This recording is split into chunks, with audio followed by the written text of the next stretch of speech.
আলহামদুলিল্লাহ ওয়াসসালাতু ওয়াসসালামু আলা রাসূলিল্লাহ ওয়া আলা আলিহি ওয়া সাহবিহি ওয়া মান ইহতাদা বিহুদাহ। সম্মানিত দর্শক শ্রোতা, আমার প্রাণপ্রিয় মুসলিম ভাতৃমণ্ডলী, আমরা মাহে রমজানের এই পবিত্রতম ভরা মৌসুমের শেষার্ধেরও আমরা মাঝামাঝিতে প্রায় পৌঁছে গিয়েছি। শেষার্ধের মাঝামাঝি, তার মানে মধ্যম 10 দিনের প্রায় মাঝামাঝিতে আমরা পৌঁছে গিয়েছি। আজকে 17 নম্বর দিন আমরা অতিবাহিত করছি এবং এর মধ্যে একটি আরও গুরুত্বপূর্ণ মাহাত্ম্যপূর্ণ দিন ক্ষণ মুহূর্ত যুক্ত হয়েছে, এটা হলো জুমাবার। তারও আজকে আমরা একটু পর মুহূর্তে সৌদি আরবে আসরের পরে পৌঁছে যাব, যখন দোয়া কবুলের সময় হয়, এবং এটাকেই এই দিনের একদিক থেকে এই দিক থেকে সবচেয়ে গুরুত্বপূর্ণ মাহাত্ম্যপূর্ণ ধরা হয়েছে।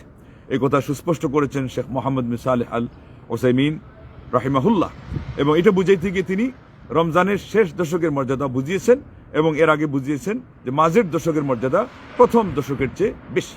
কিন্তু আজকে আমাদের শিক্ষণীয় বিষয় হলো আমরা এর থেকে কতটুকু উপকৃত হয়েছি। জ্ঞানীগণ বলেছেন যে যত বেশি এই কি হচ্ছে না হচ্ছে, আশপাশের কত খবর, এগুলো তার সাথে বিশেষ কোনো সংশ্লিষ্টতা না থাকা অবস্থায়ও এটা নিয়ে ব্যস্ত থাকবে, সে ইলম শিখা থেকে ততটুকু মাহরুম মানে বঞ্চিত হবে, তার মানে নেক আমল থেকেও বঞ্চিত হবে, এবং তার যে দায়িত্ব আঞ্জাম দেওয়া সেটার থেকেও বঞ্চিত হবে। ওনারা বিশেষ একটা বিষয়কে সামনে রেখে বলেছিলেন, সেই জন্য এটা বলেছেন। আসল ঘটনা হলো যার যেটা দায়িত্ব নয় সেটা নিয়ে ব্যস্ত থাকাটাই হলো ইসলামে একটা নিন্দিত কাজ। কারণ আল্লাহ নবী সাল্লাল্লাহু আলাইহি ওয়াসাল্লাম প্রশংসা করতে গিয়ে বলেছেন, মিন হুসনি ইসলামিল মার তারকুহু মা লা ইয়ানি। একজনের ইসলাম অবলম্বন করা, আলিঙ্গন করা এবং ইসলামের মধ্যে তার সময় অতিবাহিত করা কখন সুন্দর হবে বলছেন, তার সাথে যেটা বিশেষ সম্পর্ক নেই, যেটা তাকে কোনো কিছু বুঝায় না, তাকে কোনো কিছু বর্তায় না, তার উপর এটা নিয়ে সে ব্যস্ত থাকে। আমাদের তো আজকাল বেশিরভাগ মানুষের এই অবস্থা। এখন পর্যন্ত আমাদের কিছু দোষ আছে যেগুলো আমাদের ওই স্বভাবের সাথে একেবারে এঁটে দেওয়া যেন হয়ে গেছে, সেটে দেওয়া হয়ে গেছে। এ কি করছে, উনি কি করছে, এদিকে তাকানো ওইদিকে তাকানো। মসজিদে গেলে নামাজ পড়ার আগেই পুরা মসজিদ একেবারে ভিজিট করা হয়ে যায় প্রত্যেকবারই, এবং নামাজ শেষ হয়ে গেলে আবার মসজিদ ভিজিট করা হচ্ছে। কে ঢুকতেছে, কে বের হচ্ছে, কে কোথায় আছে। আপনার কি এই জন্য যাওয়া হয়েছিল নাকি না গিয়েছিলেন যে মসজিদে আপনি প্রথমে বসতে গেলে 2 রাকাত নামাজ পড়া লাগে, সুন্নতে মুআক্কাদা থাকলে সেটা পড়ে আপনি বসে যান, তারপরে কোরআন তিলাওয়াত করেন, এবং এর চেয়ে বড় হলো এখানে দোয়া। হাদিসে আসছে আদ-দুআ বাইনাল আযানি ওয়াল ইকামা লা ইউরাদ। আযান এবং ইকামতের মধ্যবর্তী সময়ে দোয়া ফিরত আসে না।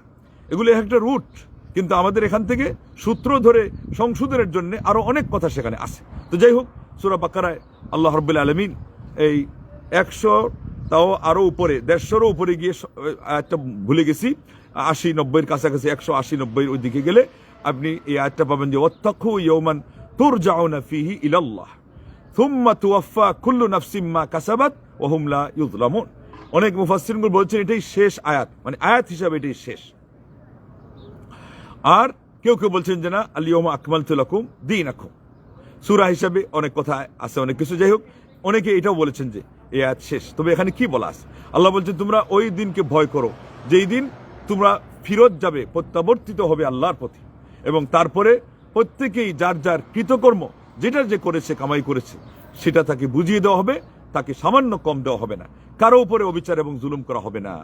এইটা শেষ হওয়ার কারণ হিসাবে খোলাসা করতে এটা বলেছেন যে আল্লাহ পাক এটা বুঝাচ্ছেন যে ওহী নাজিল হয়ে গেছে, ইসলাম পরিপূর্ণতা লাভ করেছে, এবং আপনার আমার দায়িত্ব কোনটা সেটা দেখতে হবে।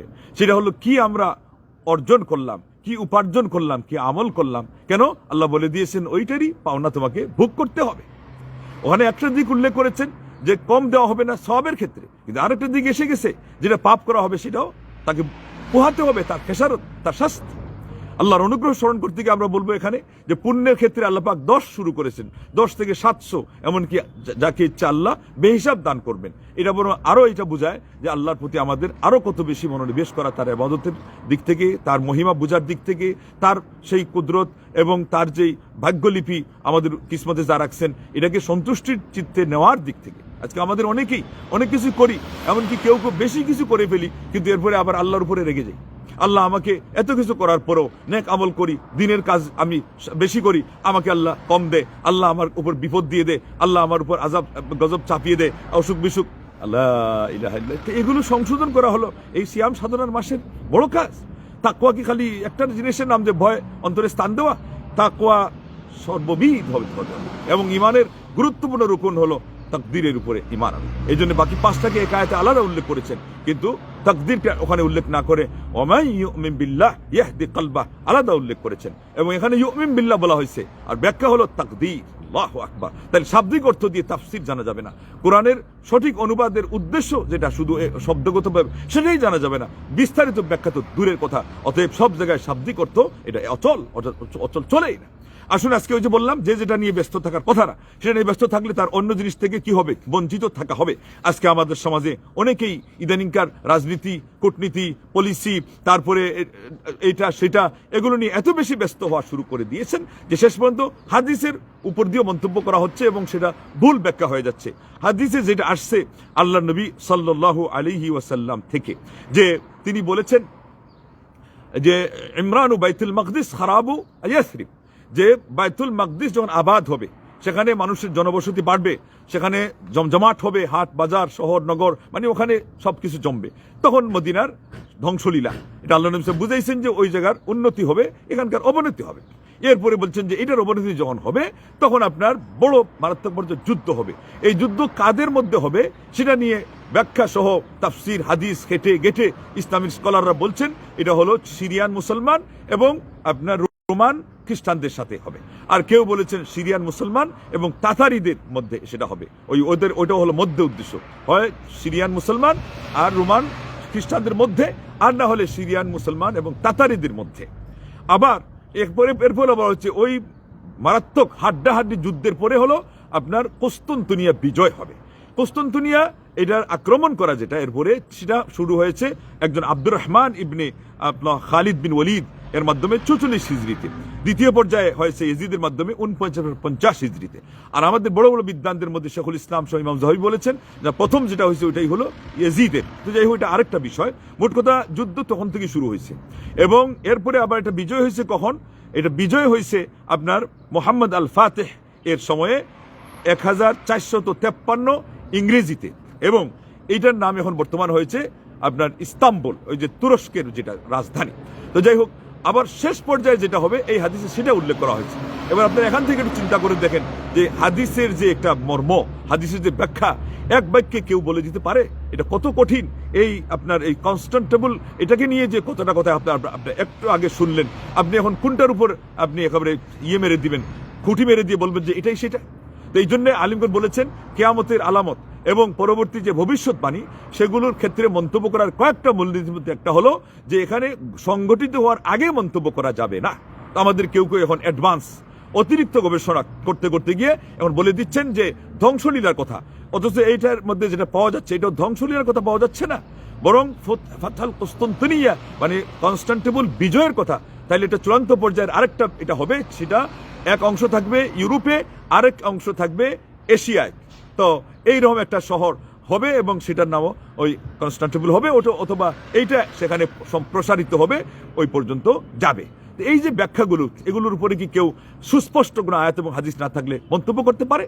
মন্তব্য করতে হলে তো ওই যে আমাদের যারা মন্তব্য করা শুরু করেছেন ইমাম মেহদিকে নিয়ে, দাজ্জালকে নিয়ে, এটা সেটা এগুলো নিয়ে মন্তব্য করতে করতে সেই 2000 সাল থেকে ওনারা কিয়ামত কায়েম করে আসতেছেন। আজকে আলহামদুলিল্লাহ 2026 পর্যন্ত মন্তব্যকারীও বেঁচে আছে, আমরাও বেঁচে আছি। আল্লাহ রাব্বুল আলামিন আরো বেশি উম্মতে মুসলিমাকে বাঁচিয়ে রাখুন এবং ভালো অবস্থায় রাখুন। এবং এখানে পাওয়া যাচ্ছে বিজয়ের কথা, আর ওখানে আমি শুনেছি ব্যাখ্যা থেকে বলতে বলতে বলছে যে মুসলমানদের ধ্বংসলীলার কথা, মিডল ইস্টের ধ্বংসলীলার কথা।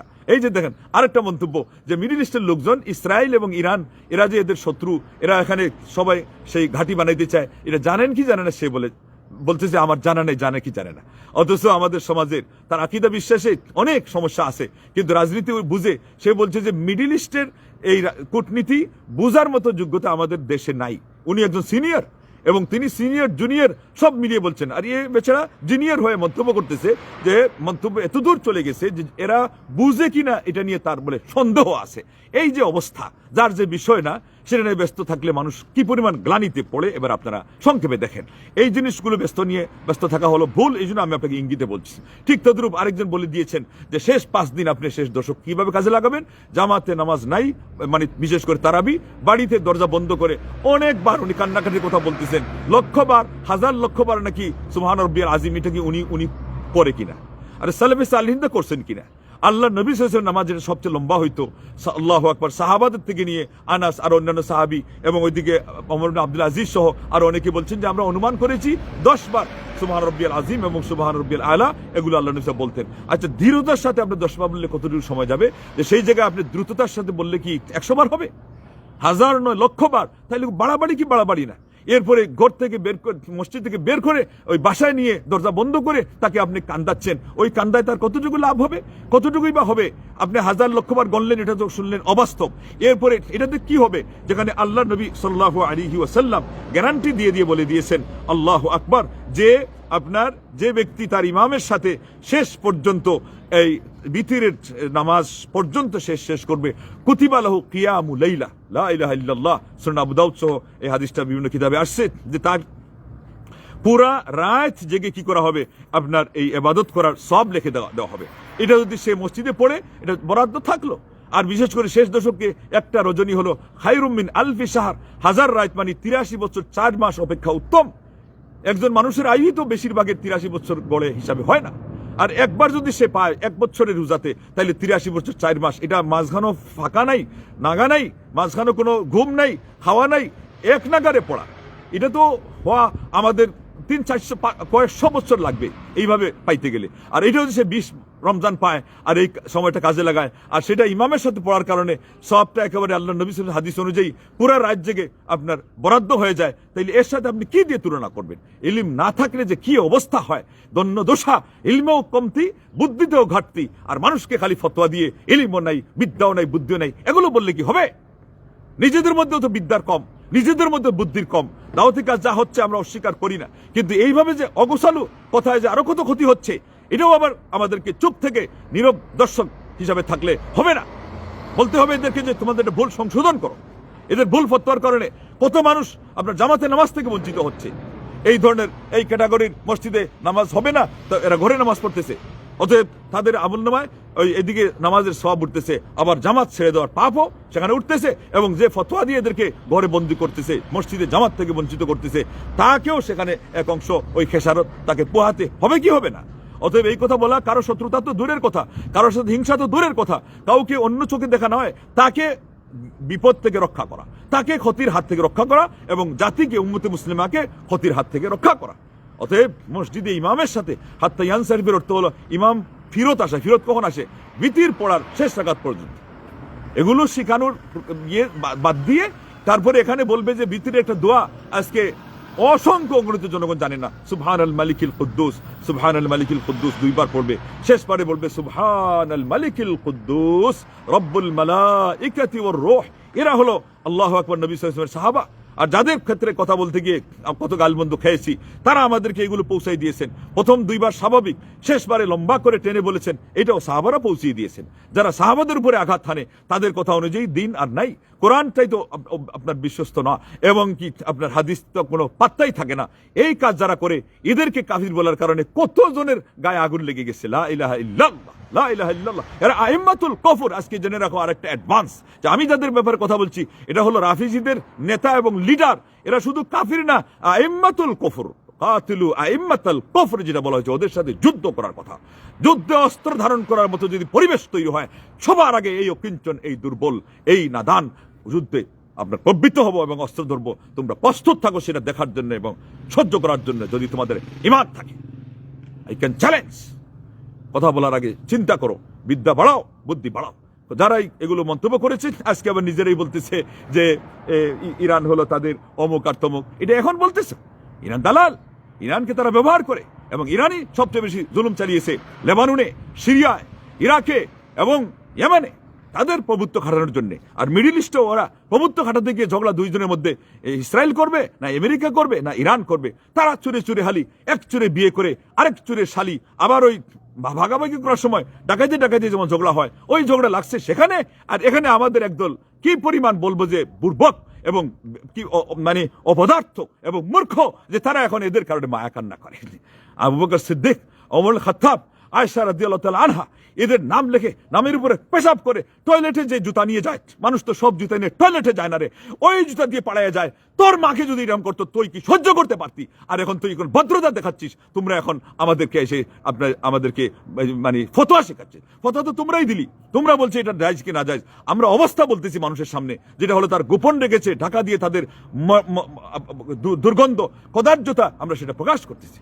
তালহা ইবনে মুসাররিফ বলেছেন, এদের আকীদায় এমন নোংরামি আছে, আমার অযু ভঙ্গ হওয়ার আশঙ্কা না থাকলে আমি মানুষকে বলতাম, বললে অযু ভঙ্গ হয়ে যাবে। পৃথিবীতে এমন কোন জাতি আছে যাদের আদর্শের মধ্যে এত নোংরামি আছে? তাইলে এদেরকে ইহুদি এবং খ্রিস্টানদের খারাপ বলার কারণে তোমার গায়ে আগুন লাগলো কেন?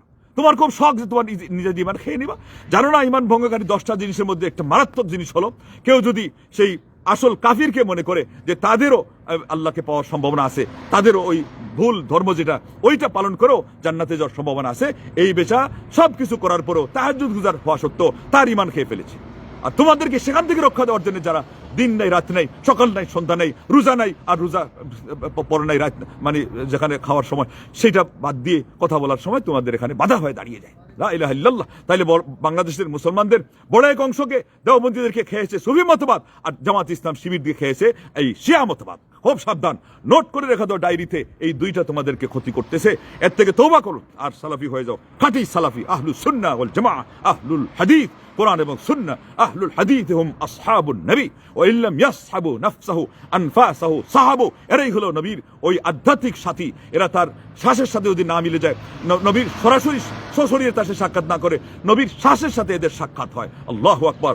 দীনুন নবী মুহাম্মাদিন আখবারু নি'মাল মাতিয়াতু লিল ফাতা আথারু লা তারগাবান্না আনিল হাদিস ওয়া আহলিহি ফাররায়ু লাইলুন ওয়াল হাদিসু নাহারু। আল্লাহর নবীর দিনটাই হলো আহলুল হাদিসদের কাছে যেটা আছে সেটাই, এবং এটা হলো ইমাম আহমদ বিন হাম্বল রাহিমাহুল্লাহ বলেছেন। একজন প্রকৃত যুবক মুসলিমের যে আসল ধর্ম, আসল আদর্শ, আসল চলার পথ, আসল তার সঙ্গী হবে কারা? যারা হাদিসপন্থী। এর বিপরীতে যারা ওই মাথা নিয়ে চিন্তা করে, এরা হলো রাত্রির মধ্যে অন্ধকারে সে বাদুর চলার মতো চলে। আর নবী সাল্লাল্লাহু আলাইহি ওয়াসাল্লাম হাদিস হলো দিনের দিবালুকের সেই আপনার সেই সূর্য এবং সেই আভা, আলোর আভা। সেখানে আসো, যদি ভালো লাগে, জান্নাতে যাওয়ার যদি অভিলাষ হয়, যদি ইচ্ছা থাকে, আজকে মাহে রমজানের এই সময়ে তোমাদেরকে শুক্রবার দিনের একটু আসরের আগ মুহূর্তে এই আহ্বান জানাচ্ছি। এখানে আহ্বান কাদেরকে পাইলেন? আহলে হাদিস ঘরানার আলিমদেরকে, স্কলারদেরকে। আমি তোমাদের তুলনায় আরো শক্ত কথা বলেছি, এটা এই জন্যে যেটা আমার দায়িত্ব। যাকে আল্লাহ যতটুকু দিয়েছেন সে সেটা অবশ্যই সে প্রয়োগ করবে, তা না হলে কাল কিয়ামতের দিন আল্লাহর কাছে জবাবদিহি করতে হবে। তো এই মন্তব্যগুলো সঠিক নয়। হাদিসে আসছে মুসলিম শরীফের 2623 ইদা কালা আর রাজুলু হালাকান নাস ফাহুয়া আহলাকুহুম, অথবা আহলাকাহুম দুইভাবে পড়া যায়।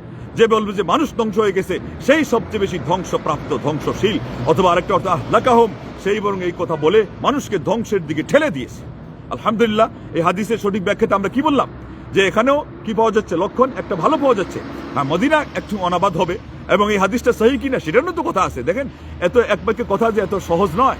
ডিপলি ইলম চর্চা করতে গেলে প্রথমে হাদিসের সহি জয়ীফ নিয়ে তো কথা আছে, এরপরে সহি হলে তার এই ব্যাখ্যা। অথচ এখানে বলে দেওয়া হলো যে আপনার ধ্বংসলীলা হয়ে যাবে, মিডল ইস্টের মানে একটা অশনির সংকেত বা একটা খারাপের কথা বলা হলো। অথচ আল্লাহ নবী বলছেন এটা না বলতে, যে এই কথা বলবে যে মানুষ শেষ হয়ে গেল, সেই শেষ হলো। অথবা আরেকটা হলো মানুষকে শেষ করলো কিভাবে জানেন? ফাইনাল বালা মারবুতুন বিল মানতিক, কথার সাথে বালা মুসিবত বাধা আছে। যেমন স্বপ্নের ব্যাখ্যার সাথে স্বপ্ন পাখির ঠ্যাঙ্গে বাধা, যে ব্যাখ্যা করবে ওই অনুযায়ী তার কিন্তু বাস্তবতা হয়ে যাবে।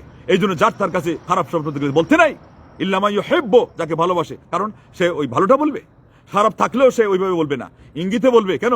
খারাপ বলার কারণে খারাপটা সংগঠিত হয়ে যায়। তোমার এই জ্ঞানটাও নাই, তুমি খালি মন্তব্য করা শুরু করে দিয়েছো। রমজান মাসে তোমার বাপ বলতেছে মানুষকে জামাত ছেড়ে দিয়েছে, ঘরবন্দি করে তাহাজ্জুদ পড়তে, একটা ভুল ডিরেকশন, রং ইনফরমেশন। আর তুমি এখন এত বড় পণ্ডিত হয়ে গেলা, তোমার এখন পর্যন্ত নাক শুকায় নাই, তুমি এখন মানুষকে বলতে গিয়ে এই ধরনের মন্তব্য করা শুরু করছো, ভবিষ্যৎবাণী বলা শুরু করে দিয়েছে। আবার বলছে এটা ভবিষ্যৎবাণী নয়। ভবিষ্যৎবাণী নয় তো কি? এটা বলছো কি তুমি? এটা তো তুমি অশনির সংকেতের কথা বলছো, কুলক্ষণের কথা বলছো। আল্লাহ নবী সাল্লাল্লাহু আলাইহি ওয়াসাল্লাম যেটা মানা করেছেন, তিনি শুভ লক্ষণের কথা বলতেন। সুন্দর কিছু দেখলে তিনি সেখান থেকে শুভ কিছু নিতেন, কিন্তু খারাপ কিছু দেখলেও আল্লাহ নবী সাল্লাল্লাহু আলাইহি ওয়াসাল্লাম সেখান থেকে কোনো অর্থ নিতেন না, কারণ ওটা নিতে গেলে ওটা সংগঠিত হয়ে যাবে সে আশঙ্কা আছে, এটা তিনি জানতেন। এটাকে এটা বলা হয় অশুভ লক্ষণ, সেটা ইসলামে নিতে নেই। আসুন, এখানে একটা ব্যাকগ্রাউন্ড আছে। আপনার আবু দাউদের 1375 এবং নাসাইর 1363 হাদিস আসছে। আল্লাহ নবী সাল্লাল্লাহু আলাইহি ওয়াসাল্লাম ওই যে 3 রাত যে তিনি নামাজ পড়ছেন ইমামতি সহকারে, একটা হলো 23 রাত আর একটা 25 রাত। আবার 25 রাতে তারা বললো যে আল্লাহ নবী অর্ধেক দিয়ে শেষ করে দিলেন, আমরা চাচ্ছি যে পুরা রাত কাটাইতে। তখন 26 বাদ দিয়ে আবার 27 রাতে আল্লাহ নবী সাল্লাল্লাহু আলাইহি ওয়াসাল্লাম পুরা রাত তাদেরকে নিয়ে তাহাজ্জুদ পড়লেন, তার স্ত্রী কন্যা আশপাশের লোকজনকে ডাক দিলেন এবং এরপরে এমনভাবে লম্বা করলেন হাত্তা খাসিনাল ফালাহ, আমরা সেহরির আশঙ্কা করলাম যে সময় হয় কি হয় না। আল্লাহু আকবার। এরপরে আবার বাকি রাতগুলো আল্লাহ নবী সাল্লাল্লাহু আলাইহি ওয়াসাল্লাম কিয়ামুল লাইল করলেন না। কেন করলেন না? এই জন্য করলেন না যে খাশিয়াত আন তুফরাদ, এই আশঙ্কা ছিল যে তিনি যদি কন্টিনিউ করেন তাইলে ওটা ফরজ হয়ে যাবে, এই জন্য এটা করেন নাই। কিন্তু এখন মাসআলা কি থাকলো, এটা বিধিবদ্ধ কি বিধিবদ্ধ না?